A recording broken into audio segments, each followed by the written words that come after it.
I'm Yamini, welcoming you to the 5th edition of Foresight, OTV's annual convention. Like every year, this year's Foresight brings to you some thought-provoking topics and a panel of eminent speakers who would engage you with their ideas. Foresight is all about changing times, changing minds. So while thanking you all for your august presence, let me request Jaggi Mangat Panda, Director and Co-founder, Orissa Television Network, to present her welcome address. नमस्कार OTV foresight रो एही पंचम addition को आपण मानकु स्वागत। OTV रो मुख्य लक्ष्य होची आपण पाखे अनबायस्ड न्यूज पहुंचाइबा, जहा पई आजी आमे ओडिसा रो नंबर 1 चैनल रो परिचय नैचु। आहा पई मु ओडिसा रे रहिथिबा दर्शक माने आउ बाहरे रहिथिबे दर्शक मानकु धन्यवाद जणाउची आउ आशा करूची कि आपनको आम पई एटा भल पाइबा सब बेले रहिबो। ओटीवी रो दीर्घ 18 वर्ष धरी आमे बहुत गुड़े इनिशिएटिव नैचु आ ता धरे मुख्य होची foresight, changing times, changing minds. Last 4 conventions have discussed many issues ranging from the world of politics, industry, art, culture, popular cinema, and other fields both of state and national importance. Just like today, those conventions also had many good speakers who on this very platform shared with us their candid and valuable views. The objective of Foresight is to ask our thought leaders to share with us the answers to some fundamental questions, like how can we ensure social change and move from policy change rhetoric to actual implementation of policies? Will India's media, judiciary, and the civil society have the will and the resources to ensure India's transition, leading to cleaner politics, a bipartisan fight against corruption, and better standards of living for all? While seeking answers, we hope that our thought leaders today will be candid in suggesting and sharing with us some radical thoughts and ideas. At today's Foresight, we have some very eminent speakers from various fields. Unfortunately, our Honorable Minister, Shri Piyush Goyal, who was to be present here to address us, is unable to do so because of an important meeting called by the Prime Minister. However, he has kindly agreed to address us on the screens.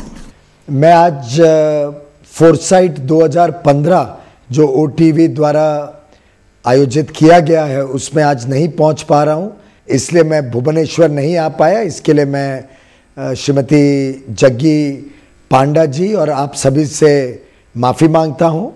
लेकिन मैं आपके इस कार्यक्रम 2015 foresight 2015 को तहे दिल से शुभकामनाएं देता हूं, बधाई देता हूं। और मैं समझता हूं इस प्रकार के जो कार्यक्रम आयोजित होते हैं उससे हम सब पॉलिसी मेकर्स को जो राजनीति में हैं, आर्थिक क्षेत्र में काम कर रहे हैं, बहुत लाभ होता है। और आप जो आज चर्चा करेंगे उसमें से मैं समझता हूं हम उड़ीसा में और पूरे देश में किस प्रकार से ऊर्जा के क्षेत्र में भी तेजी से प्रगति करें, इसके लिए आपके सुझाव के लिए मैं प्रतीक्षा करूंगा। प्रधानमंत्री श्री नरेंद्र मोदी जी ने एक संकल्प लिया है और उस संकल्प को कार्यान्वित करने की जिम्मेदारी मुझे दी है कि भारत में 2019 तक हम हर घर को 24/7 बिजली दे पाएं, हर उद्योग को, हर कारखाने को बिजली मिले, हर खेत को पर्याप्त मात्रा में बिजली मिले और भारत की तेजी से विकास, तेजी से सभी लोगों के विकास में, जीवन का सुधार में हम काम कर सकें। मैं समझता हूं उसके 2-3 प्रमुख पहलू हैं जिस पे मेरा पूरा काम आधारित रहता है। उसमें जो सबसे बड़ी आज समस्या देश में चल रही है और वास्तव में वो समस्या का समाधान भी उड़ीसा ही कर रहा है, वो है कोयले का उत्पादन। आज देश में लगभग 60-65% बिजली का निर्माण कोयले से होता है। कोयले की बड़ी किल्लत है पूरे देश में। कई पावर प्लांट्स कोयले की कमी के कारण बंद पड़े हैं, ठप पड़े हैं। और मैं समझता हूं जो सुप्रीम कोर्ट का ऑर्डर आया जिससे 204 कोयले के ब्लॉकों का जो आवंटन अवैध ठहराया गया, उनकी सही मायने में जब ईमानदारी से हम नीलामी करेंगे ई ऑक्शन द्वारा, जब जो राज्यों में इन कोयलों की खाने हैं उनको लाखों करोड़ रुपए का लाभ दे पाएंगे, तभी जाके इस देश में वास्तव में उन्नति होगी, इस देश में प्रगति का एक नया दौर शुरू होगा। कोयले की कमी को पूरा करें, इसके लिए सरकार ने बहुत सुचारू रूप से एक आदेश लाए हैं, जिस अध्यादेश के निमित्त हम कोयले की खानों को आगे इस प्रकार से नीलामी करेंगे जो बहुत ईमानदार हो, जिसमें सही माने में जो लोग कारखाने लेके बैठे हैं, चाहे पावर प्लांट हो, स्टील के कारखाने हो, सीमेंट हो, कैप्टिव एंड यूजर्स हो, इन सबको पर्याप्त मात्रा में कोयला मिले और इस कोयले के आवंटन से जो भी लाभ मिलना है, जो भी पैसा मिलना है, वो पूरी तरीके से भारत के पूर्वी इलाके के उत्थान में, के विकास में लगे। और जिन जिन राज्यों में ये कोयले की खानें स्थित हैं, उड़ीसा उसमें लगभग प्रमुख राज्यों में से है, झारखंड, उड़ीसा, वेस्ट बंगाल, छत्तीसगढ़, इन सबको सबसे ज़्यादा लाभ आगे के दिनों में होने जा रहा है। मैं समझता हूँ उड़ीसा के नागरिक, उड़ीसा के भाई और बहनों को बहुत आनंद होगा ये सुन के कि आगे आने वाले दिनों में मैं समझता हूँ लाखों करोड़ रुपए का लाभ उड़ीसा को होगा।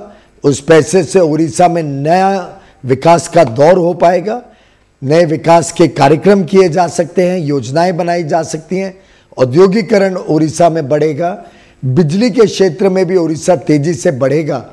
और इस कोयले के आवंटन, कोयले की नीलामी के बाद पर्याप्त मात्रा में कोयला होने से लगभग देश की जो बिजली का उत्पादन है ये दुगना होने जा रहा है। 2019 तक मैं समझता हूं कि double energy generation, double coal production, ये दोनों अचीवेबल टारगेट्स हैं। इन टारगेट्स को लेके हमने काम शुरू किया है। साथ ही साथ देश में ऐसे कई इलाके हैं जहां ट्रांसमिशन और डिस्ट्रीब्यूशन की बहुत कमी महसूस होती है। उड़ीसा में भी अगर हम देखें तो आखिरी घर तक बिजली अभी तक पहुंच नहीं पाई है।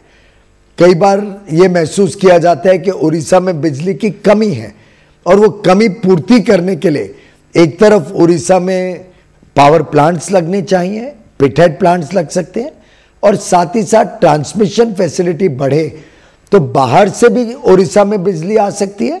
और जैसे जैसे उड़ीसा में बिजली का निर्माण, बिजली के प्लांट्स लगेंगे तो उड़ीसा से बाहर बिजली भेजी जा सकती है।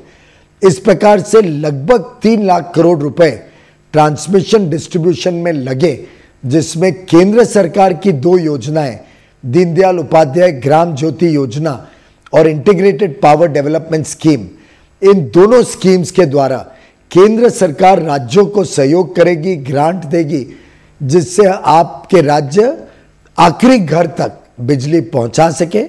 इस केंद्र सरकार के सहयोग से उड़ीसा के सरकार इन दोनों के पार्टनरशिप से आगे आने वाले दिनों में मैं समझता हूं हर घर तक बिजली पहुंचेगी।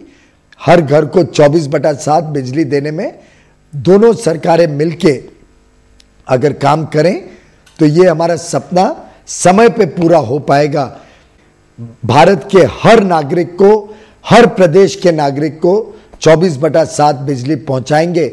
इस दृढ़ संकल्प से हम काम कर रहे हैं और आगे आने वाले दिनों में आपको इसका अवश्य बदलाव महसूस होगा। Do political parties groom adequate number of young leaders? Why is there a dearth of youth in Indian politics? Youth representation during elections is limited to rallies, processions, and characterized by mindless activities. Does the educated youth lack leadership skills? The success of some young corporate leaders have proved otherwise. Is Indian youth devoid of social activism? The Jessica Lal case and the Jagore campaign have again proved otherwise. Then how can one explain the prevailing state of affairs in Indian politics? Doesn't this suggest that there is either a leadership vacuum among the youth in the country, or the established senior leaders, political leaders, are not willing to give political space to the youngsters? Whatever may be the case, we hope that the young leaders here today will be candid and answer some of these questions. The very young panel of MPs who are present here today: Supriya Sule, Member of Parliament, Lok Sabha from Baramati; Sachin Pilot, former Union Minister of State and present President of Rajasthan State Congress Committee; Anurag Thakur, three-time Member of Parliament, Lok Sabha from Himachal Pradesh, and the leader of the BJP Youth Wing. Supriya Sule, Sachin Pilot, Anurag Thakur, I extend a very warm welcome to you.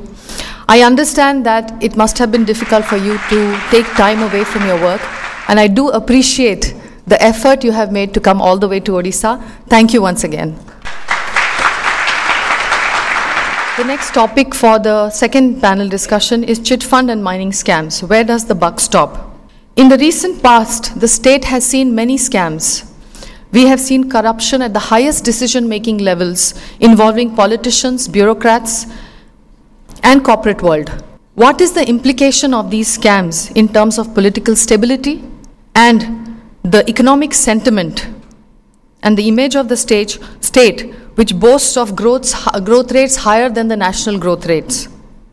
To discuss this, we are joined by a distinguished panel of political leaders from our state, comprising of Shri Prasad Harichandan, President Odisha Pradesh Congress Committee; Shri Basant Ponda, leader of BJP Legislative Party; Shri Pratap Deb, Chairman OSHD and BJD Party spokesperson. I welcome you all and thank you for being here. In the concluding panel session, we have some leading stars from the world of popular cinema who will debate on TV versus cinema. Is small screen posing a serious challenge to the big screen? We no longer live in the world of appointment viewing. The success of many television shows has demonstrated that if you give people or viewers what they want, when they want, and in what form they want, they will take it. I realized during my very rare visits to the multiplex that it is not the big screen that I miss, and not even the larger-than-lifeness, but it is the quiet vacation that one can take when one goes to cinema.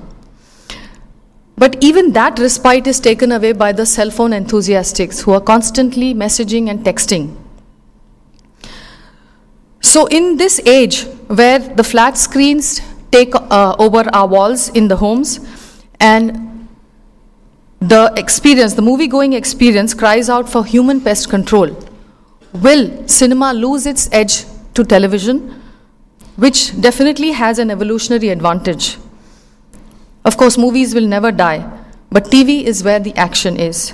Frankly, 15 years ago, who would have thought that we could see our superstars like Amitabh Bachchan, Salman Khan, Amir Khan on television? But today, that has become a common practice. Joining us to discuss this subject is Mr. Sushant Mani, famous director of Odia Films; Akash Das Nayak, member of the Odisha Legislative Assembly, BJD; Ms. Gungun, actress and popular TV anchor; and of course, Elena, our new actress, our new find, whose first film, produced by Tarang Cine Productions, is scheduled to release this month in January. I welcome and thank you all for being here.